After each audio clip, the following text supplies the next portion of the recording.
नमस्कार, स्वागत है आपका मैजिकल स्टडी चैनल पर। आज हम यूजीसी नेट पेपर 2 विषय हिंदी से संबंधित पाश्चात्य काव्य शास्त्र का भाग 4 लेकर आपके समक्ष उपस्थित हैं। तो आज के वीडियो में हम बात करेंगे टीएस इलियट की। Krishna ji good morning. तो टीएस इलियट जी का जो निर्वैयक्तिकता का सिद्धांत है और परंपरा की अवधारणा है उसको हम आज डिस्कस करने वाले हैं। अगर आप चैनल पर नए हैं तो प्लीज़ चैनल को सब्सक्राइब करें, और यदि आपने अभी तक क्लासेस ज्वाइन नहीं की हैं तो आप वो भी ज्वाइन कर सकते हैं। प्लेलिस्ट में जाकर आपको सभी वीडियो प्राप्त हो जाएंगे जो प्रीवियस क्लासेस हुई हैं, और उन सभी से संबंधित अगर आपको नोट्स चाहिए हैं, पीडीएफ चाहिए है तो वो आप टेलीग्राम ग्रुप से और टेलीग्राम चैनल और व्हाट्सएप ग्रुप से प्राप्त कर सकते हैं, टेलीग्राम चैनल से प्राप्त कर सकते हैं। चलिए तो शुरू करते हैं। आज का टॉपिक टीएस इलियट जी से जो संबंधित है। तो देखते हैं पहले टीएस इलियट जी कौन थे, कहाँ के थे। तो टीएस इलियट का जन्म हुआ था 1888 ईस्वी में, अमेरिका में हुआ था, और इन्होंने 1910 में हार्वर्ड विश्वविद्यालय से एमए किया था, और इन्होंने संस्कृत और पाली भाषा का अध्ययन किया। और टीएस इलियट ने निर्वैयक्तिकता के सिद्धांत का प्रतिपादन रोमांटिक कवियों की व्यक्तिवादिता के विरोध में किया था। और इलियट जो थे उन्होंने एजरा पाउंड के विचारों से ये बहुत ही ज़्यादा प्रभावित थे। तो इनका जो एक सिद्धांत है वो पूरा उन्हीं पर आधारित है, उन्हीं के विचारों से प्रभावित होकर ही इन्होंने पूरा एक सिद्धांत बनाया है। जो कौन सा है वो सब कुछ हम डिस्कस करेंगे। निर्वैयक्तिकता का जो सिद्धांत है तो वही जो इनसे प्रभावित, इनकी विचारधारा से भी प्रभावित थे, बाकी उन्होंने अपने विचार रखे हैं। तो ये टीएस इलियट जी के बारे में कुछ महत्वपूर्ण जानकारी हुई। तो इनका समय जो है वो 1888 से 1965 तक का माना जाता है, तो ध्यान रखें। और क्योंकि पाश्चात्य समीक्षक थे तो कई बार इनके क्वेश्चन आ जाते हैं। और इनका जन्म जो हुआ था अमेरिका के सेंट लुई में हुआ था। वैसे ऐसा क्वेश्चन आता नहीं है कि कहाँ हुआ था, लेकिन ध्यान रखें तो सही है। बस अमेरिका आ सकता है, एक बार शायद आया भी है इस तरह से क्वेश्चन कि उनके जन्म कहाँ हुआ, जन्म स्थान से मिला ये, तो ये इसलिए थोड़ा बहुत ध्यान रखें। और इनकी शिक्षा जो हुई थी वो पेरिस में हुई थी और लंदन में हुई थी। तो बाद में ये जाके लंदन में बस गए थे, और वहाँ पे ये 20वीं शताब्दी के जो महान कवि हैं उन्हीं में ही ये गिने जाते हैं। और इनको नोबेल भी मिला था साहित्य के लिए 1948 ईस्वी में। तो सुमन जी गुड मॉर्निंग। तो इन्हें साहित्य के लिए नोबेल मिला था। और इलियट ने जो कृतियों, इनकी कुछ कृतियाँ दी हैं जो मैंने यहाँ पे वो देख लेते हैं कौन कौन सी कृतियाँ हैं, क्योंकि इनकी कृतियाँ जो हैं इनमें 5 काव्य संग्रह हैं, कुछ कविताएं हैं, और जिसमें से जो सबसे ज़्यादा फेमस है, जिससे क्वेश्चन आता है द बेस्ट लैंड से आता है, तो उसको जरूर ध्यान रखें। और इन्होंने 6 नाटक भी लिखे हैं। तो यहाँ पे कुछ मैंने यहाँ पे रचनाएं दी हैं, उनको देख लेते हैं। तो इनकी रचना है the sacred wood selected essays. The sacred wood जो है ये 1920 में प्रकाशित हुई थी। सिलेक्टेड एसेज जो है ये 1917 से 1932 तक के हैं सारे निबंध। और the use of poetry and the use of criticism जो है ये 1940 की रचना है। और पोइट्री एंड ड्रामा 1957 की। द सीसिस ऑफ पोइट्री तो ये 1953 में प्रकाशित हुई। और ऑन पोइट्री एंड पोइट तो ये 1957 की रचना है। तो ये इनकी सभी रचनाएं हैं। इनका प्रकाशन वर्ष जरूर ध्यान रखें, क्योंकि जो पाश्चात्य काव्य शास्त्र के कवि हैं या तो उनका अनुक्रम सही करने को आता है या फिर उनकी रचनाओं का अनुक्रम सही करने को आता है। तो इसलिए हमें ध्यान रखना होगा कौन सी रचना कब प्रकाशित हुई। तो कुछ और भी हैं यहाँ पे उनके। तो इलियट के आलोचना स्वरूप पर भी हम कुछ थोड़ा ध्यान दे लेते हैं। तो ये है the idea of Christian society 1940 में प्रकाशित हुआ। और डेफिनेशन ऑफ ए कल्चर 1948 में। और essays on poets and poetry ये 1957 में। तो ये इनके आलोचना स्वरूप हैं, आलोचना ग्रंथ है। तो इनको हमें ध्यान रखना है। एक द बेस्ट लैंड जो है वो मेरे से ही मिस हो गई यहाँ पे, जो सबसे महत्वपूर्ण थी, तो उसको जरूर ध्यान रख लें, वो याद रखें, नोट कर सकते हैं आप। तो ईगोइस्ट और क्राइटेरियन नामक जो पत्रिकाएं थी उनका भी इन्होंने संपादन किया था। और उस समय शेक्सपियर थे, वुड्सवर्थ थे, कॉलरिज थे, मिल्टन थे, दांते, तो इन सभी पर इन्होंने लेख लिखकर अपनी समीक्षा पद्धति का परिचय दिया था। इन्होंने काफ़ी उनके बारे में लिखा था। तो इलियट जी जो थे वो स्वयं को क्लासिकवादी कहते थे। तो समीक्षा के क्षेत्र में इनका वैसे भी बहुत ही, इनके विचारों का बहुत महत्व है, क्योंकि इनके विचार जो थे उन्होंने एकदम से क्रांति लाती थी और पूरा जो पाश्चात्य समीक्षा जो काव्य शास्त्र था उसका बिल्कुल स्वरूप इनकी सोच के अनुसार बिल्कुल बदला हुआ था। तो इनकी कुछ विचार थे जो विवादास्पद भी रहे हैं, तो चलिए देख लेते हैं ये क्या कहते थे। तो इलियट ने स्वयं को क्लासिकवादी कहा है। तो क्लासिक का अर्थ क्या होता है? प्रौढ़ता, यानी मैच्योरिटी। तो क्लासिक की रचना तभी हो सकती है जब सभ्यता, भाषा, मस्तिष्क तीनों प्रौढ़ हो जाए, मैच्योर हो जाए तब। तो इन तीनों गुणों को उन्होंने कहा है maturity of mind, maturity of manners and maturity of language कहा है। और महान कवि के साथ साथ महान कवि के लिए क्लासिक होना अनिवार्य है। महान कवि केवल एक विधा में पराकाष्ठा तक पहुंच पाता है, जबकि क्लासिक कवि जो होता है वो एक विधा को ही नहीं अपितु अपने समय की भाषा को भारत भाषा की पराकाष्ठा तक पहुंचा देता है। तो ये जो है इन्होंने क्लासिक कवि का महत्व दिखाते हुए कहा था कि महान कवि जो होता है वो केवल एक ही विधा तक पहुंच सकता है वो, लेकिन जो क्लासिक कवि होगा वो उसकी भाषा पर ही नहीं बल्कि विधा के पराकाष्ठा तक भी पहुंच सकता है, ऐसा इनका मानना था। और ये जो क्लासिक जो शब्द है इसके लिए इन्होंने व्यापक और इनका कहना था कि क्लासिक के लिए व्यक्ति को, जो भी क्लासिक कवि है उसको बहुत ही व्यापक उसके जो सोच होनी चाहिए। Neelam ji good morning. और उसके कई प्रकार से इन्होंने जो विचारधाराएं दी हैं तो वो मैंने यहाँ पे दिया है। तो इनका पहले पूरा परिचय देखेंगे, उसके बाद ही इनका पूरा सिद्धांत जो है उसको डिस्कस करेंगे।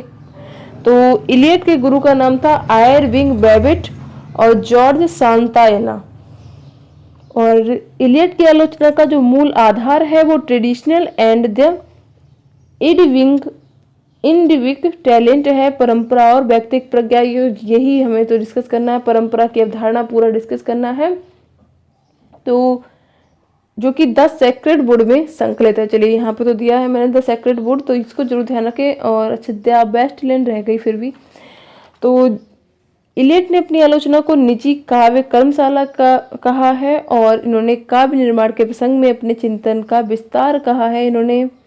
और इलियट के अनुसार कार्यत्री और भाव्यत्री प्रतिभा जो होती है परस्पर पूरक होती है। और इन्होंने ये भी कहा है कि आलोचना और सार्थक प्राय एक ही व्यक्ति को होना चाहिए, यानी जो आलोचक है और सार्थक जो है ये दोनों ही एक ही व्यक्ति को होना चाहिए, आलोचक और कवि, ऐसा इनका मानना था। ये इनकी छोटी छोटी सी मैंने ये बातें उनकी यहाँ पे इसलिए सम्मिलित की हैं ताकि आप समझ सकें उनका स्टार्टिंग से कि उनकी विचारधारा क्या थी। और हमें थोड़ा सा ये चीज़ें वैसे एग्जाम में नहीं आती हैं, लेकिन अगर उनके बारे में है कुछ जानकारी तो उसको लिख लेना कोई बुरी बात तो नहीं है। तो इलियट की जो परंपरा और व्यक्तिगत प्रज्ञा नामक लेख है उसकी पूरी हम डिस्कस कर लेते हैं एक बार। ये वैसे मैंने अभी दोबारा भी दिया है, वो बातें आपको याद रखनी है। यहाँ पे थोड़ा सा संक्षिप्त में दिया है कि तो लेख ये जो था इसका पूर्वार्थ क्या था कि प्रत्येक राष्ट्र की प्रत्येक प्रजाति की अपनी सृजनात्मक मनोवृत्ति के साथ ही आलोचनात्मक मनोवृत्ति होती है। तो ये ऐसा इनका मानना था। और सांस की तरह आलोचना जो है वो अनिवार्य है, नैसर्गिक क्रिया है। तो इनका ऐसा मानना था कि जो सांस जिस प्रकार से हम लेते हैं, जिस तरह से शरीर के लिए सांस की आवश्यकता होती है, उसी तरीके से काव्य के लिए आलोचना की आवश्यकता होती है। और इन्होंने व्यक्तिगत प्रज्ञा परंपरा से अशब्द निरपेक्ष या विच्छिन्न वस्तु नहीं है, इनका ऐसा मानना था। और इतिहास बोध का अर्थ अतीत के अतीतत्व का नहीं है, अपितु उसके वर्तमानत्व का भी अवगमन रहा है। तो जो इलियट जो थे वो परंपरा के बारे में उन्होंने और पूरी परिकल्पना जो है उनकी अगर हम देखें तो उन्होंने अतीत को वर्तमान में देखना इन्होंने कहा है वो रूढ़वादिता नहीं है बल्कि मौलिकता होगी। अगर हम अतीत को वर्तमान में देखते हैं।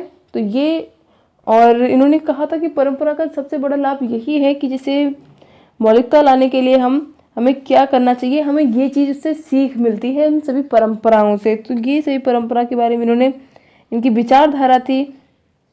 तो परंपरावादी होने का अर्थ ये है इनके अनुसार कि कला और साहित्य की पूर्व की जो धाराएं हैं, जो प्रचलित चली आ रही हैं सभी विचारधाराएं, उनसे अवगत होना और उन्हीं के आधार पर साहित्य की रचना करना। तो इन्होंने इसको बुरा नहीं माना है और ये कहा है कि परंपरा अतीत को वर्तमान से जोड़कर उसका, उनके ज्ञान का विस्तार करती है। तो इस तरह से इनकी ये विचारधारा थी। आगे भी दिया है मैंने इसको इस बारे में, तो थोड़ा चलिए यहीं पे ही देख लेते हैं। तो जिस तरह वर्तमान से अतीत परिवर्तित होता है, उसी तरह अतीत से वर्तमान निर्देशित होता है। तो ये कहना, तो ये यही विचार को धारा को दर्शाता है कि जो परंपरा है, जो प्राचीन परंपराएं हैं, विचारधाराएं हैं, वो साहित्य में प्रयोग की जानी चाहिए, काव्य में प्रयोग की जानी चाहिए, क्योंकि वर्तमान से अतीत परिवर्तित होता है। जो अतीत में चला आ रहा है सब कुछ, उससे हम थोड़ा सा मॉडिफाई करके, थोड़ा सा अपने अनुसार चेंज करके उसको, हर चीज़ में चाहे जो भी परंपरा चली आ रही हो, थोड़ा बहुत उसमें परिवर्तन होता चला जाता है समय के साथ साथ। तो वही इनका भी मानना था। तो कवि को अतीत का, अर्थ परंपरा का ज्ञान तो होना ही चाहिए, और परंतु ज्ञान भार से आक्रांत नहीं होना चाहिए। और कलाकार की प्रगति सतत आत्मसर्ग है और व्यक्तित्व का सतत निर्वासन है। व्यक्तित्व के इस व्यक्तिकरण से ही कला विज्ञान की स्थिति में पहुंच सकती है। तो इलियट जी जो थे वो परंपरा का बहुत पक्षधर थे, परंपरा के बारे में बहुत बात करते थे। तो परंपरा से उनका मतलब यही था कि जो स्वाभाविक कार्य हैं, जो हमारे रीति रिवाज हैं, तर्क हैं, तो वो सभी एक स्थान में रहने वाले, एक समुदाय में रहने वाले व्यक्ति के अंदर होती हैं और उनको उस चीज़ को आगे ले जाना चाहिए, उन रीति रिवाजों को, उन स्वाभाविक कार्यों को। तो ये सब इनका विचारधारा थी। और परंपरा से उनका यही जो अभिप्राय था कि अंधानुकरण, जैसे एक तरह से कि कहते हैं कि जो अंधानुकरण से जैसे नहीं मान सकते, उनका ऐसा कहना था कि जैसे हमें परंपरा है, अगर सही है तो हमें उनका प्रयोग कर लेना चाहिए, अगर नहीं है तो उसको हमें नहीं देखना चाहिए, उसको हमें सिर्फ उन परंपराओं से जो ज्ञान प्राप्त हो रहा है उसको हमें ग्रहण करना चाहिए। मेन बात ये थी। पूर्णतः आप कह सके कि वो एकदम अंधा अनुकरण उसका कर रहे थे, बिल्कुल नहीं कर रहे थे परंपरा का। तो ये सब मैंने आगे 5 पॉइंट दिए हैं, उनको जरूर याद कर लेना, क्योंकि बस उसी से ही आपको पूरा सिद्धांत याद हो जाएगा। तो इलियट जो थे, तो इनके लेख का उत्तरार्ध भी देख लेते हैं कि सच्ची आलोचना और संवेदना प्रशंसा का लक्ष्य कभी नहीं है, बल्कि काव्य है, और कलाकृति के आस्वादन से उत्पन्न अनुभूति किसी भी अन्य साधन से उत्पन्न अनुभूति से भिन्न कोटि की होती है। कलाकार जितना उत्कृष्ट होगा, उसमें भोक्ता और सृष्टा का अंतर भी उतना ही अधिक स्पष्ट हो जाएगा। और कविता जो है वो कवि व्यक्तित्व की अभिव्यक्ति नहीं है, बल्कि व्यक्तित्व से पलायन है। ये लाइन जो है ये बहुत ही महत्वपूर्ण है, क्योंकि ये क्वेश्चन आता है। तो कविता कवि व्यक्तित्व की अभिव्यक्ति नहीं है, व्यक्तित्व से पलायन है, ये ध्यान रखें। और इलियट ने काव्य में सार्थक भावों के व्यंजना को महत्वपूर्ण बताया है। सार्थक भाव वही होते हैं, वह भाव जिसका अस्तित्व काव्य में होता है, कवि के जीवन वृत्त में नहीं होता है। तो ये इनके कुछ लेख का उत्तरार्ध था, और पूर्वार्ध दो लेख थे इनके। तो हमने यहाँ पे बहुत संक्षिप्त में इसलिए देखा क्योंकि अब हम एक चीज़ अगर थोड़ा थोड़ा करके अध्ययन करके फिर एक पूरा डिटेल में डिस्कस करते हैं, तभी सही से समझ में आएगा। तो इलियट ने 2 महत्वपूर्ण सिद्धांत भी प्रस्तुत किए थे। एक था मूर्त विधान, तो जिसमें कला के रूप में भाव को अभिव्यक्त करने का एक ही उपाय है, वह है किसी सह संबंधी वस्तु, जैसे कोई समुदाय है, परिस्थिति है, घटना श्रृंखला है, उसको ढूंढ निकालना, और उस विशिष्ट भाव का सूत्र हो ऐसा कि जब वे बाह्य वस्तुओं प्रस्तुत की जाएं तो इंद्रिय अनुभूति में अवशित होकर विभाव को उद्बुद्ध करते हैं। तो यानी इनका मानना ये था, जो मूर्त विधान ये है कि जो वस्तु समुदाय है, परिस्थितियां हैं या फिर पूरी घटना श्रृंखला है, उसको हमें ढूंढ के निकालना चाहिए और उसके जो विशिष्ट भाव हैं और उनको प्रस्तुत करना चाहिए दोबारा से, और इस प्रकार से प्रस्तुत करना चाहिए कि सभी की इंद्रियां जो हैं वो उसकी अनुभूति कर सकें। तो यही इनकी एक परंपरा के अंतर्गत आ जाता है कि परंपरा की बात की इन्होंने, व्यक्तिगत प्रज्ञा की बात की, वो यही है। और एक और सिद्धांत है, इनके दो भागों में इसको बांटा था कि संवेदनशीलता का असहचार की इलियट के अनुसार कवि का मन जो है वो संवेदनशीलता और बुद्धि पक्ष और हृदय पक्ष जो है वो अभिन्न होता है। जब भाव और विचार में दरार पड़ जाती है तो काव्य का अपक्षय हो जाता है, हार्श हो जाता है। तो इसी को इलियट जी ने संवेदनशीलता का असहचार कहा है।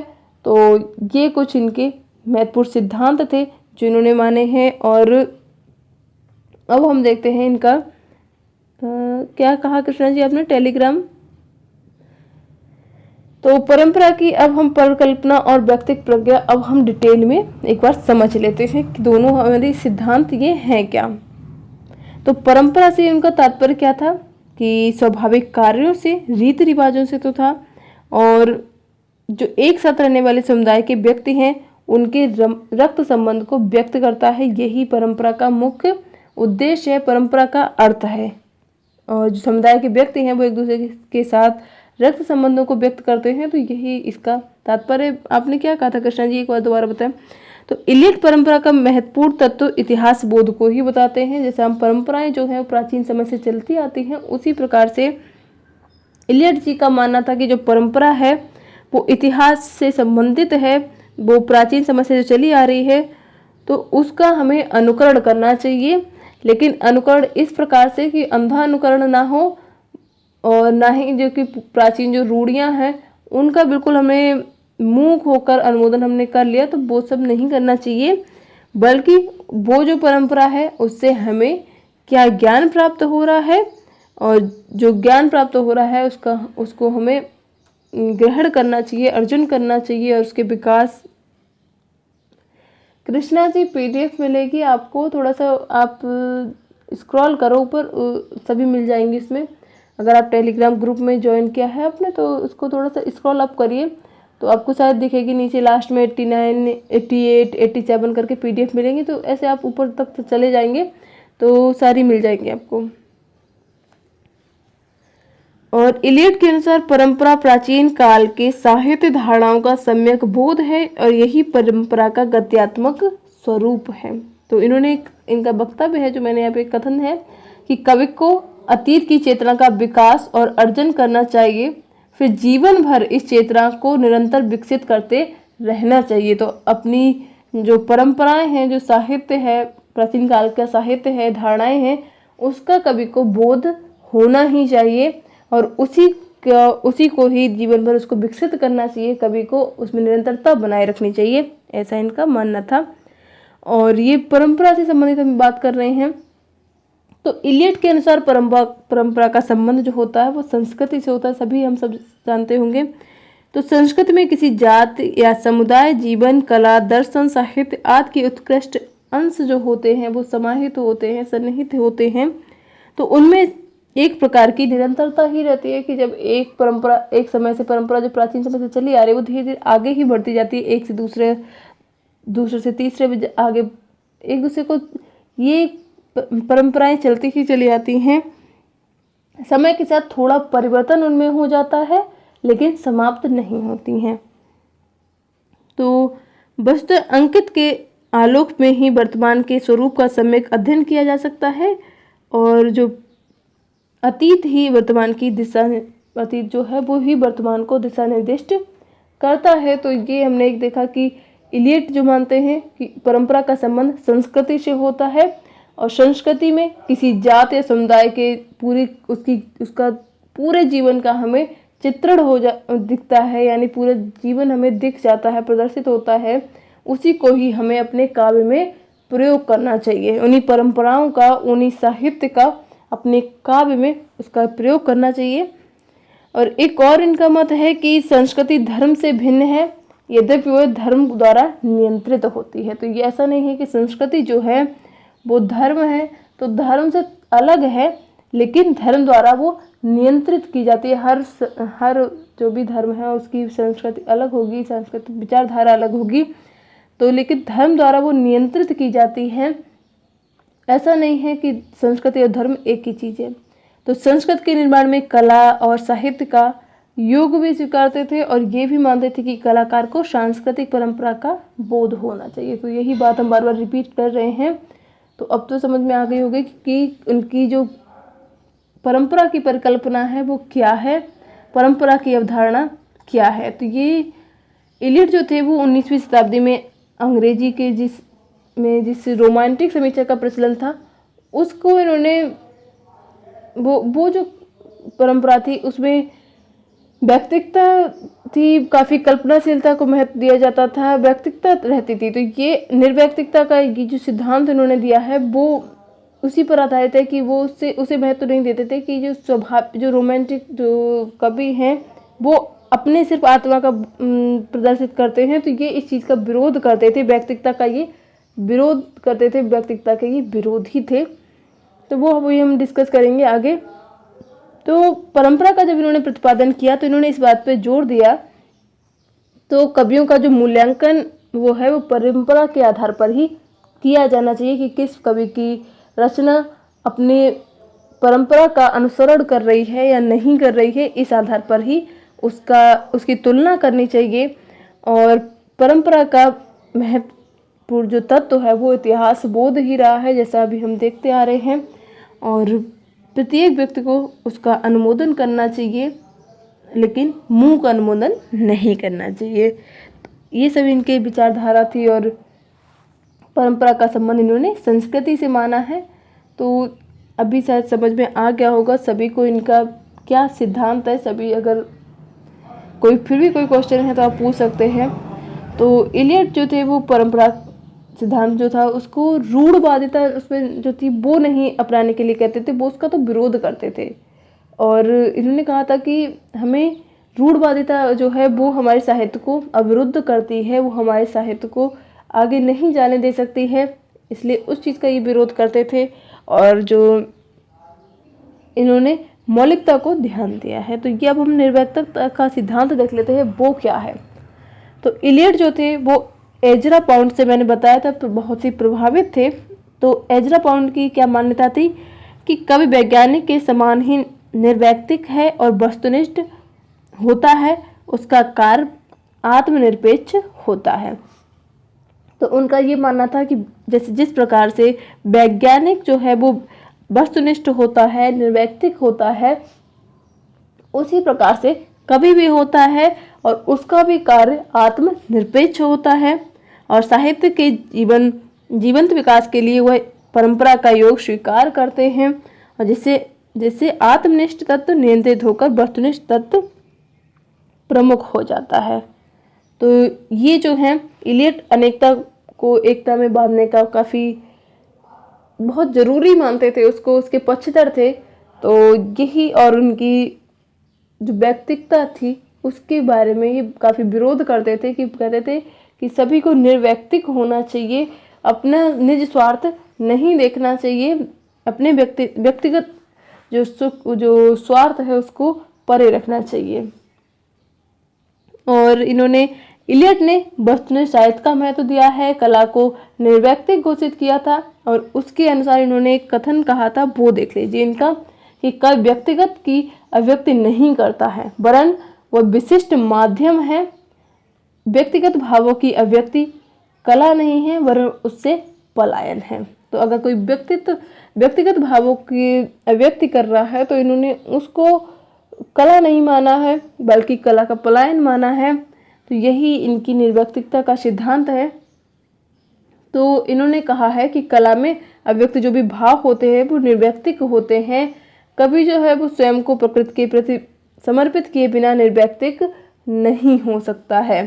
उसको जो अगर मनोभाव जो है उसको उसमें स्वच्छंदता चाहिए है तो उसे व्यक्तिकता से पलायन करना ही पड़ेगा, व्यक्तिकता से दूर रहना ही पड़ेगा।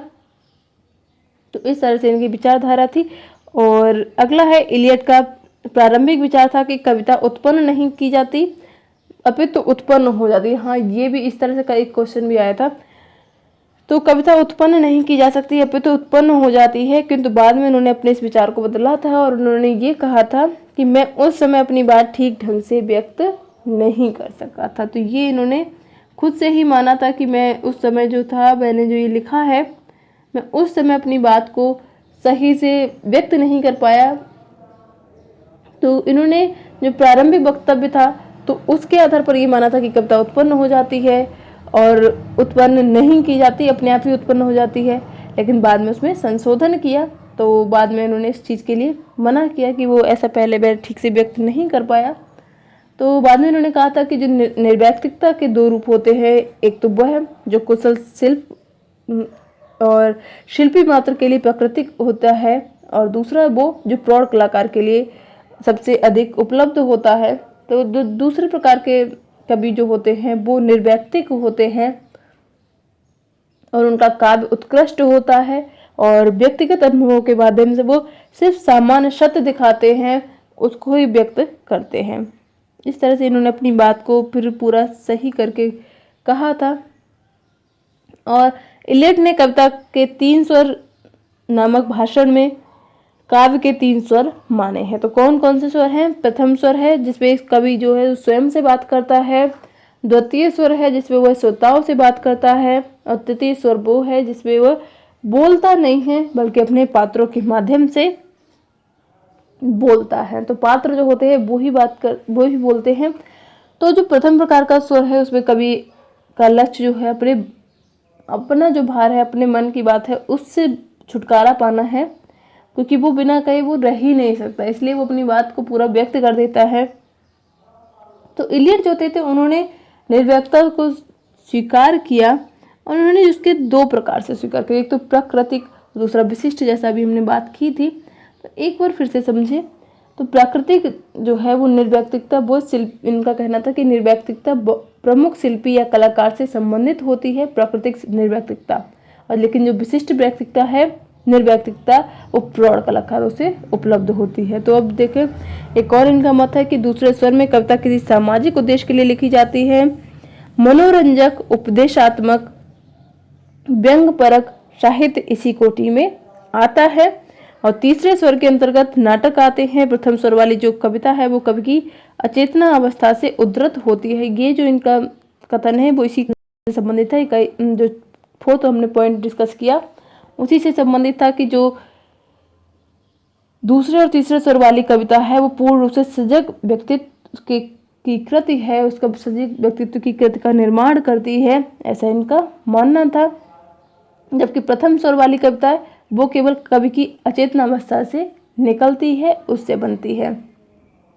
तो इलियट जी ने एक कथन कहा था, वो जरूर डिस्कस करेंगे आज हम, कि निर्व्यक्तिकता के 2 रूप होते हैं, एक वह जो कुशल शिल्पी मात्र के लिए होती है, दूसरी वो जो प्रौढ़ कलाकार के लिए अधिकाधिक उपलब्ध की जाती है। तो दूसरे प्रकार की निर्व्यक्तिकता उस प्रौढ़ कवि की होती है जो अपने उत्कृष्ट और व्यक्तित्व अनुभवों के माध्यम से सामान्य सत्य को व्यक्त करने में समर्थ होता है। ये इनका पूरा कथन था और ये कथन बहुत महत्वपूर्ण है, क्योंकि इसी में से एक पंक्ति ले आए, दूसरी पंक्ति, तो ये आपको याद करना पड़ेगा, कहीं 1-2 पंक्ति आ गई तो पता रहे।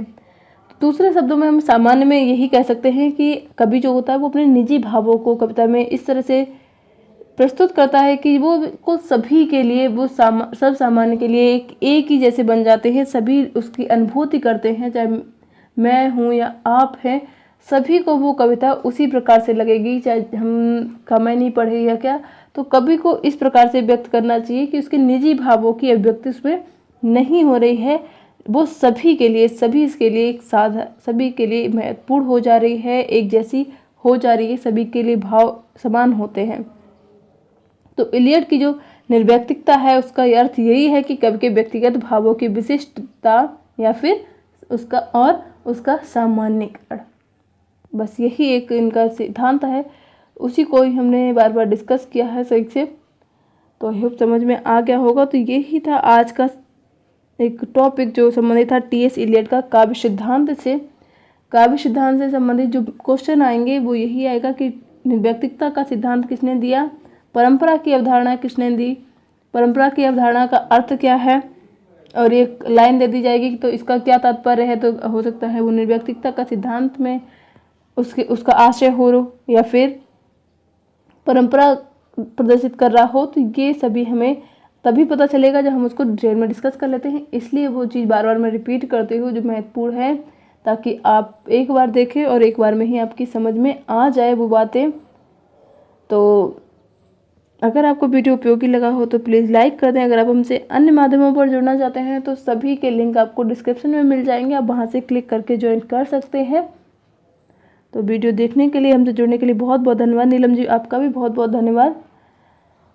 आई होप समझ में आ गया हो सभी के टॉपिक। तो इतना कुछ महत्वपूर्ण कठिन तो था नहीं, आसान ही था, बस उनकी परंपराओं का उन्होंने उसको बढ़ावा दिया है और व्यक्तिक जो भाव थे उसको दूर किया है। उन्होंने कहा है कि हमें निर्व्यक्तिक होना चाहिए, कवि को निर्व्यक्तिक होना चाहिए। यही कुछ आज का टॉपिक था। अगर आपको समझ में आया हो तो प्लीज़ लाइक शुरू कर दें और वीडियो देखने के लिए, हमसे जुड़ने के लिए बहुत बहुत धन्यवाद। आपका दिन शुभ हो। शाम को 7 बजे मिलते हैं। महादेवी वर्मा से संबंधित आज की क्विज होगी, तो बिल्कुल अच्छे से तैयारी करके आएँ। वैसे तो इलियट जी ने 4 सिद्धांत दिए हैं, लेकिन हमारे सिलेबस में सिर्फ 2 थे, तो हमने 2 ही डिस्कस किए हैं। बाकी 2 और थे, उनके संवेदनशीलता का असहचार्य है एक, और वस्तुनिष्ठ समीक्षा है। तो इस तरह से 2-3 और भी उनके अभिव्यक्त की है इन्होंने,